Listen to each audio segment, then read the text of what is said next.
Teman-teman, kapan nih terakhir baca buku ini? Hari ini saya lagi di tempatnya Cak Tarno, salah satu pedagang asongan buku yang terkenal. Saya lagi kebetulan di rumahnya di toko buku Cak Tarno. Hari ini saya akan mengobrol tentang pengalaman Cak Tarno selama jadi pengasong buku. Mari ikutin seruannya. Let's go.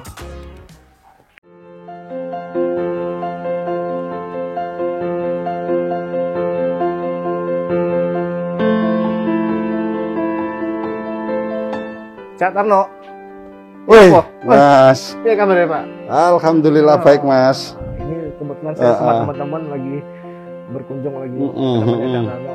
Terima Cak kasih. Tarno boleh mungkin sedikit cerita ke belakang Cak Tarno ini sebagai pengasong buku, di mana, udah berapa lama? Jadi kalau saya sebenarnya mengenal buku sejak 1997. Waktu itu saya ikut orang yang namanya Pak Yusuf Agensi. Tapi jangan cerita dulu Cak. Bagaimana kalau ini kita makan dulu Cak? Wah. Kita sambil makan, sambil cerita Cak. Wah, saya jadi gak enak. Ya nggak apa-apa. Siapa yang traktir nanti? Aku tuh, kan namanya channel Acin Ngejak Mangan. Oke. Jadi kita makan sih Cak. Oke, Biar teman-teman terima kasih. kita ketemu di tempat makan. Oke. Oke Cak, ini sekarang makanan udah ada. Mari kita bersantap. Monggo Cak, mari makan. Ini adalah sebuah kemewahan bagi saya. Kita sambil makan sambil ngobrol Cak ya. Kita sambil ngobrol, sambil makan, ini kan. Cak, kalau boleh tahu, Cak Tarno kan menjual buku udah lumayan lama tuh Cak ya, udah puluhan tahun. Perkembangan dunia buku sendiri di Indonesia gimana menurut Cak Tarno? Saya mengalami perkembangan dunia buku itu kita dari sejak 2018 kemarin benar-benar baru bisa merasakan ketika banyaknya buku ke PDF. Beralihnya dari buku ke PDF. Buku ke PDF. Satu itu. Terus kedua, dunia digital ini ya. Dunia digital ini kan seperti kalau dulu kan punyamu ya punyamu, punyaku ya punyaku. Tetapi kalau dunia digital dilemanya adalah punyamu bisa saya jadi punyaku. Oh, jadi udah milik bersama jadinya. Iya kan? Kita akhirnya kehilangan ini punya siapa? Kita kehilangan kita kehilangan dari sebuah itu hak milik. Hak milik. Sekarang ya, misalkan orang nulis di PDF, diinikan ke PDF. PDF, habis gitu saya kirim aja ke kamu. Padahal itu di situ ada hak cipta. Kemudian si penulis, apalagi sekarang ini penulis saja dikenakan pajak. Oh, berarti dalam artian dengan hak kita itu sekarang lebih gampang, hasil karya kita ini lebih disebar-sebarkan tanpa pengetahuan dari yang pencipta ya, jadi hak ciptanya jadi lebih itu kan berarti dilema. Memang pada akhir bahwa pengetahuan itu jadi bisa diakses oleh banyak orang ini. Tapi penting juga kita dapat menghargai sebuah proses menulis, merefleksikan, terus habis gitu menarasikan dengan merangkai kata. Itu kan gak hal yang sangat mudah. Merasakan itu sejak 2018 kemarin. Dalam artian 2018 berarti kan Cak Tarno banyak tuh teman-teman kuliahan yang kumpul di tempatnya Cak Tarno gitu ya. Itu jadi kayak sebuah forum diskusi Cak. Apa gimana Cak jadinya? Sejak 2005 yang sampai saat ini itu sudah 16 tahun ya. 16 tahun di mana toko buku saya yang dulu saya jualan buku-buku textbook, buku-buku yang diwajibkan di kampus kayak manajemen, akuntansi, dasar-dasar ilmu perpajakan, dasar-dasar ilmu hukum. Kemudian karena berkompetisi banyaknya orang yang menjual buku yang sama, saya berubah untuk menjual buku sosial humaniora, ilmu filsafat, ilmu budaya, ilmu sosial, ilmu politik. Oh, itu ada toko-toko itu sampai datang ke tempat. Nah, dari situlah akhirnya banyak orang yang mau kuliah atau mau yang pulang kuliah, baik dosen, profesor, doktor, banyak yang sering lihat-lihat di toko ini, kios buku saya itu. Ada sebut bisa salah satu saya baca. Misalkan Pak Ahyar Yusuf Lubis, terus Ibu Melani Budianta, terus Pak Manege Budiman, Doni Garal Adian yang sekarang jadi staf sus. Staf sus presiden ya. Rocky Gerung. Rocky Gerung juga. Rocky Gerung, Martin Suryajaya, tuh banyaklah, termasuk Dirjen Kebudayaan Hilmar Farid. Dalam artian tuh orang-orang yang tokoh masyarakat semua kayak gitu. Iya. Jadi dari situ orang-orang yang ada ini Robertus Robert, banyaklah orang-orang ini. Nah, dari situ orang-orang setiap karena sering ketemu di tempat saya, kemudian dari situ ada salah satu yang ya udah kita buat aja forum diskusi, dia bilang gitu kan. Dibuat forum diskusi. Awalnya diskusi awalnya itu diskusi biasa, ngobrol begitu. Lalu ada salah satu orang yang sangat ketat dengan ilmu pengetahuan. Namanya Tony Duledia, panggilannya Dul Kimpul. Ini diskusi cuman ngomong-ngomong doang gini, percuma, nggak bisa dipertanggungjawabkan, katanya dia bilang begitu. Ini kalau mau buat diskusi harus buat makalah, dimulai oleh dia harus buat makalah, rujukannya siapa, ininya siapa. Dari situlah akhirnya tempat itu setiap Sabtu dijadikan sebagai ajang untuk menguji penelitiannya dia sebelum sidang di disertasi, sebelum sidang di kampus. Diuji dulu di situ. Di tempat yang ikut itu ya? Di situ diikuti oleh si Profesor almarhum Profesor Sarlito, ada seorang sastrawan besar Pak Sapardi Djoko Damono, ada Bu Melani Budianta, termasuk Benedict Anderson juga pernah datang ke kios saya. Dulu saya pernah diundang Profesor Sarlito. Jadi tempat itu akhirnya sama teman-teman itu, saya sendiri secara pribadi tidak memberikan nama Cak Tarno Institute, komunitas itu. Saya secara pribadi. Jadi teman-teman saja itu yang memberikan nama Cak Tarno Institute.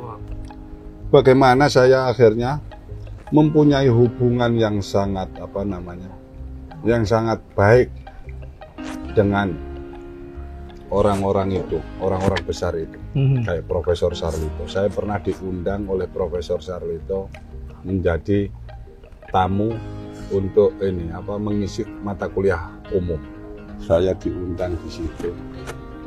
Saya disuruh bercerita tentang itu, kalau nggak salah mata kuliahnya intervensi sosial. Jadi bagaimana Cak Tarno sebagai pedagang buku terus menjadi Cak Tarno Institute kan gitu. Kemudian saya berceritalah, setelah saya cerita, saya katakan bahwa Cak Tarno bukanlah Cak Tarno Institute, tapi Cak Tarno adalah bagian terkecil dari Cak Tarno Institute. Lantas Prof. Sarlito bertanya begini, Anda bicara Cak Tarno bukanlah Cak Tarno Institute, melainkan Cak Tarno bagian terkecil dari Cak Tarno Institute. Tapi nama Cak Tarno Institute itu dari nama Anda, yang dimana sebuah nama itu juga harus ada pertanggungjawaban, kan gitu. Mohon maaf Prof, kalau saya boleh bertanya, kalau saya boleh menjawab bahwa Cak Tarno Institute itu adalah ilmu pengetahuan itu sendiri. Dalam. Kenapa saya mengatakan bahwa Cak Tarno Institute itu adalah ilmu pengetahuan sendiri? Karena Cak Tarno Institute itu adalah sebuah himpunan berkumpulnya orang-orang yang haus atas ilmu pengetahuan. Walaupun semakin kita cari ilmu pengetahuan itu, semakin kita tidak akan pernah menemukan hakikat pengetahuan itu sendiri. Spesifik buku yang Cak Tarno paling senang baca sendiri apa tuh? Saya yang termotiv, saya bisa seperti ini sebenarnya. Saya nggak melupakan bacaan buku judulnya Sang Alkemis yang ditulis oleh Paulo Coelho. Itu berbicara tentang hal apa itu, Cak? Kalau boleh jauh? Jadi Paulo Coelho itu adalah sebuah novel filsafat tentang kehidupan anak seorang SMP ya kayak saya. Tapi kok bisa dia hidup di tengah-tengah para profesor, para orang-orang yang terpelajar lah ya. Yang ya terpelajar, orang-orang terpenting di negara ini. Seru juga itu sih, kan nah, tapi kalau membaca tanpa dapat merefleksikan, ya sudah lewat saja. Maka sehingga apa? Karena itu tadi kurang dapat menyetubuh, kurang dapat pendekatannya secara emosional. Berarti dalam artian kita baca buku itu harus ada kayak menyetubuh di dalam bukunya sendiri dan kita bisa merefleksikannya dalam tindakan dan ucapan kita juga. Iya, harus begitu mestinya. Terus juga. Ini saya jadi nambah ini ya. Nggak apa-apa, nambah ini. Selama Cak Tarno jadi pedagang buku asongan tidak? Ada pengalaman yang tidak terlupakan, Cak? Selama jadi itu. Kalau boleh tahu, sharing sama teman-teman, Cak. Ada pengalaman yang tidak terlupakan. Tidak terlupakan. Selama jadi pedagang. Saya jadi pedagang asongan buku itu yang tidak terlupakan adalah dengan orang-orang yang apa tadi? Ya itu tadi seperti alkemis tadi, sebuah perjalanan tadi. Jadi pasti ada sesuatu yang melekat dalam memori yang sampai sekarang yang tidak terlupakan. Yang sampai saya setiap ini, jadi cara saya menjual buku misalkan saya itu bawa dulu jualannya di kampus sebelum masuk di UI, sebelum di tempat saya ada di kiosnya itu di dalam UI, saya masih di Gang Sawu itu. Saya jam 9 sampai buka kios, milih-milih buku, saya rangsel, saya bawa motor saya tadi, saya ke departemen buat nawarin buku-buku. Untuk nawarkan buku. Nah, bagaimana saya juga dapat orang ini lingkungan orang-orang yang kuliahan itu juga dapat mempengaruhi cara berpikir saya mengenai apa? Mengenai buku. Jadi saya pun juga akhirnya bisa saling mengisi. Berarti pengalaman yang tidak terlupakan itu pas perjuangan Cak Tarno menawarkan ke departemen, kita ketemu calon doktor, dosen atau apa. Dan di situ kedekatan saya dengan dosen-dosen itu juga semakin ini. Misalkan saya nanya maksud buku ini apaan sih? Jadi dulu baca bukunya awal-awal buku Anthony Sinot kalau nggak salah, judulnya Tubuh Sosial, Transformasi Sosial dalam ini gaya hidup. Pak Ayar, saya baca buku ini nggak ngerti nih Pak Ayar, maksudnya apa? Ini kok bahas masalah ngomongin soal kecantikan, bahwa orang cantik itu orang yang rambutnya hitam, panjang, lurus, terus kemudian kulitnya putih, terus badannya itu langsing. Nah, terus kemudian yang di sini dulu orang cantik itu adalah orang yang gemuk, kan gitu. Perbedaan ini kan ya? Orang yang gemuk. Kenapa? Karena kegemukan identik dengan kesuburan, kesuburan identik dengan kesejahteraan, kan gitu. Nah, kenapa sekarang berubah? Oh, ini Cak. Jadi bagaimana itu kecantikan itu dapat dikonstruksi, kan gitu, dapat dikonstruksi, diidentitaskan, kan gitu kan. Tapi di balik itu, akhirnya pakai kosmetik mereknya ininya, ada ininya di belakang ini. itu. Nah, semua ya. Inilah. Itu maksudnya. Baru saya cerita ke orang-orang. Wow, menarik. Ini makin kayaknya pengalaman Cak Tarno ini makin ini ya. Dan berarti habis ini kita harus habisin dulu makan nih, Cak. Kita habis makan, kita pergi ke kiosnya Cak Tarno ya, biar napak tilas ya, biar teman-teman tahu cikal bakalnya Cak Tarno Institute tuh gimana gitu. Oke teman-teman ya. Pantengin, kita makan dulu, kita selesaikan dulu. Siap. Dari kita bermula dari sini Cak ya dulu, Cak Tarno ya. Iya, betul. Ini dari tahun 97 berarti Cak Tarno dulunya di Sini. sini. Nah, Ini pertama kali masih ikut orang kan berarti Cak? saya di sini dulu masih ikut orang, yaitu Pak Yusuf Agensi. Pak Yusuf yang punya usaha di Kuitang, jualan buku. Kemudian saya ditempatkan di sini. Setelah dari sini, sebelum ini ada perubahan tata ruang. Sebelumnya apa Pak Cak? Kalau Sebelumnya ini tanaman pohon pisang. Kemudian yang di sini ada warung Indomie yang ditempatin oleh Babe Harun. Nah, Babe Harun bertempat di sini. Kemudian saya numpang di emperannya untuk jualan buku. Nah, dari situlah saya mulai kenal dengan dunia buku. Kita sambil jalan Cak ya, sambil cerita. Jadi di sini saya mulai mengenal buku. Kemudian ada perubahan itu. Setelah perubahan itu ini sama bos saya tidak dilanjutkan. Setelah itu saya untuk bagaimana bisa bertahan di sini, karena saya melihatnya sebagai potensi. Ada peluang ya di sini ya. Satu, tempat ini bukan saja menjadi untuk dapat mengakumulasi ekonomi, tetapi juga dapat mengakumulasi ilmu pengetahuan. Oh iya, biar teman-teman tahu ini sejarah Napaktilas Cak Tarno dari tahun 97 di sini. Di sini. Terus habis itu Cak Tarno ikut orang, terus buka sendiri. Habis dari sini pindah kemana Cak? Ini kan cikal bakalnya di depan situ. Depan situ lah. Di depan situ. Nah, di depan situlah saya akhirnya yang tadinya menjual buku-buku textbook yang dibutuhkan oleh anak-anak baru kuliah, kayak pengantar-pengantar. Tetapi banyak juga pesaing yang menjual buku yang sama.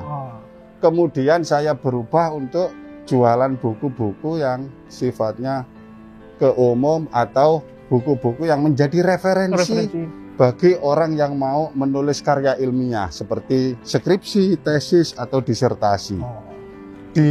Selain itu juga 2005 kemudian karena banyak orang yang sering nongkrong di tempat saya, pulang kuliah atau mau berangkat kuliah atau janjian dengan teman-temannya, itu selalu di tempat saya.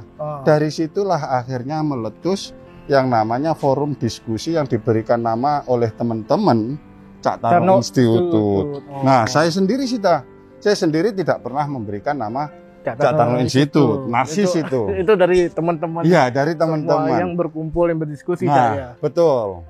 Nah, dari situ, bagaimana kemanfaatan diskusi itu?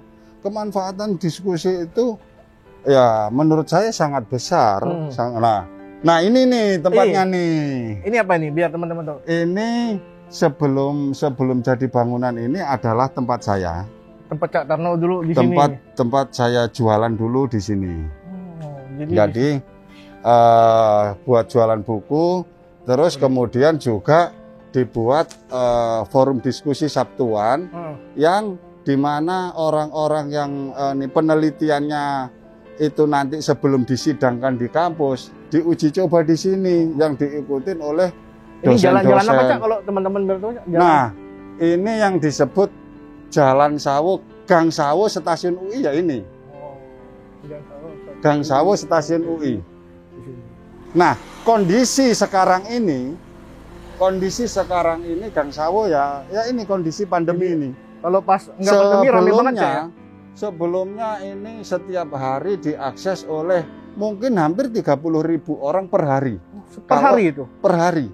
Jadi kalau pagi, jalur akses utama pagi sampai malam. Iya. Sebelum juga dibikin jembatan yang jembatan penyeberangan kereta itu yang setinggi itu. Nah, sejak dibikin jembatan itu yang disebut oleh orang-orang sekarang namanya jembatan aborsi. Kenapa disebut jembatan aborsi? Karena saking tingginya. Jadi kalau orang lewat situ yang hamil mungkin langsung lahiran kali. Jadi disebutnya jalan aborsi. Jadi disebut jalan jembatan aborsi. Nah, sejak itu semakin ke sini semakin sedikit yang melewati akses jalan ini. lewat jalur ini. Oh, Cak sendiri saya boleh tahu nggak, selama Cak Tarno jadi pedagang buku asongan, ada suka duka apa, Cak? Oh, suka dukanya Dari duka dulu, Cak, baru kita ini. Suka dukanya ya sangat luar biasa. Artinya, dukanya apa, Cak? Jadi artinya bahwa menjadi seorang pedagang buku itu baru sekarang ini baru saya menyadari betapa pentingnya kita dapat memahami atau dari produk apa yang kita jual. Satu itu ya kan. Otomatis kita butuh yang namanya belajar. Nah, belajar itu juga butuh yang namanya membaca. Sehingga dengan membaca itu kita dapat merefleksikan, bisa merasakan bagaimana jerih payahnya, atau bagaimana ini juga dapat kita gimana ya di dalam kehidupan. Nah, satu itu ya. Terus kedua, jerih payah ketika kita jualan buku itu kalau nyewa tempat dalam artian nyewa tempat itu. Kenapa? Kalau ketika yang mempunyai sewa tiba-tiba ingin menjual atau ini, otomatis kita harus pindah lagi. Kalau sukanya, Cak, gitu, Cak? Hah? Kalau sukanya, Cak, salah satu ya, Cak, bisa. Sukanya itu ya satu, banyak teman. Banyak teman. Kedua, dari satu banyak teman. Kedua, kita juga bisa terbuka. Ketika kita banyak membaca, otomatis kita juga bisa memperbanyak wawasan. Secara nggak langsung membuka cara pandang kita, cara pikir gitu. Kita pandang cara pikir atau menghargai orang lain, menghargai cara pandang orang lain, tidak melulu harus begini, pokoknya karena begini. Karena kan cara pandang sesuatu itu berbeda-beda. Berbeda-beda. Terlebih lagi ketika sekarang ini ya kan, tadi sudah kita bahas terkait masalah soal dilema digital. Digital itu memang sangat membantu, tapi juga menjadi dilema. Ketika apa? Yaitu tadi, ketika sebuah buku di PDF kan, PDF ini nanti disebarluaskan, akhirnya kita kurang menghargai proses bagaimana si penulis itu mengarang itu. Itu kan dilema. Benar. Mungkin terlepas dari semua itu kan, Cak, ada cerita apa nggak yang ngebarengin dari Cak Tarno yang 97 sampai yang sekarang yang menemani, Cak? Maksudnya dalam hal mungkin ada perjalanan hidup, ada seseorang, ada berupa motor atau gimana, Cak, yang mengikuti Cak Tarno sepanjang perjalanan Cak Tarno, bisa cerita? Saya terus terang ya. Iya. Satu motor saya adalah jadi teman hidup saya. Oh, sorry, biar teman-teman tahu. Ini ya, ini ini motor saya. Ini saya kasih. Ini ada nilai histori sendiri nih. Oh, ini ada nilai histori sendiri nih. Iya. Oh. Ini saya mundurin biar tahu tulisannya. Saya akan menceritakan tulisan ini. Wah, ini kayaknya selalu ada hal yang menarik kayaknya dari Cak Tarno yang bisa kita pelajari. Jadi ini CT 1600. Artinya apa? Nah, CT 1600 sempat membingungkan Satpam UI. Kenapa? Ini motor apa sih kok CT 900? CT 1600 kan gitu. CT 1600 ini sampai dicari di Google. Jadi dicari di Google itu begini. Ini motor apa kok pernah laut tapi kok ada CT 1600 gitu. Oh iya. Saya diem aja. Padahal CT 1600 itu, Cak, kalau di ini saya itu kan gini tuh. CTI Go. Bisa jadi Go. Oh, berarti Cak maknanya ketika ini seakan-akan bahwa komunitas CTI ini sudah selesai. The end of history of CTI. Mungkin gitu. Ini terakhir, Cak, yang saya mau tanya, Cak. Cak Tarno selaku ini kan pedagang asongan yang udah film mudik nih sama mahasiswa atau apa. Mungkin Cak Tarno ada pesan moral, Cak, buat teman-teman kita anak muda mengenai cara baca buku atau Ada pesan moral apa yang mau disampaikan, Cak? Nah, Sama teman-teman, Cak? pesan saya buat anak muda ya, satu, tetap cintai itu buku. Tetap. Buku fisik itu tetap dicintai. Karena apa? Karena di situ kita bisa benar-benar bisa menghargai, bisa mengayomi dari apa yang kita punya. Ketika hujan, buku itu bagaimana supaya nggak kehujanan? Otomatis kan kita harus Berarti punya kita kayak ini. ada kontak fisik secara Iya. nggak langsung, Cak. Iya. Jadi kayak Ketika kita membaca buku yang kalau misalkan di digital, kita tinggal cari ini, terus kita pencet lama, sudah biru, copy, paste. udah selesai. Sudah selesai, seakan-akan dia sudah membaca semua. Kayak nggak ada Makanya, klimaks sesuatunya gimana Nah, gitu, Cak, ya? Beda dengan ketika baca kita buku baca fisik. buku fisik. Kita stabilo, setelah stabilo nanti kita cari, kita kasih tempelan yang warna-warni, itu dikasih tulisan untuk supaya kita mengingat. Dan di situ kita benar-benar bisa menyetubuh, membayangkan seandainya saya menjadi buku ini, ya kan? Seandainya saya bisa menjadi buku ini, dan seandainya saya diperlakukan seperti saya memperlakukan buku ini kan artinya ada apresiasi, ada menghargai, atau ini beda kan dengan sekarang. Ntar dihapus, udah selesai. Berarti pesan moralnya, Cak Tano, biar anak-anak muda tetap mencintai buku fisik ya, Betul, ya. fisik. Tetap belajar, tetap ini. Tetap belajar, tetap ini. Karena di dalam hidup itu cuma satu kali. Ingat. Jadi ini yang selalu saya pesankan. Dan saya pesankan kemana-mana. Hidup itu cuma satu kali. Torehkan sejarah dalam pijakan kakimu dengan niat yang mendalam sebagai ajang perubahan diri. Karena kelimpahan hidup itu tidak dapat ditentukan berapa lama kita hidup, tetapi sejauh mana kita dapat menorehkan sejarah di dalam hidup. Wah, itulah yang akan dikenang selama-lamanya. Maka buat anak muda, berkaryalah.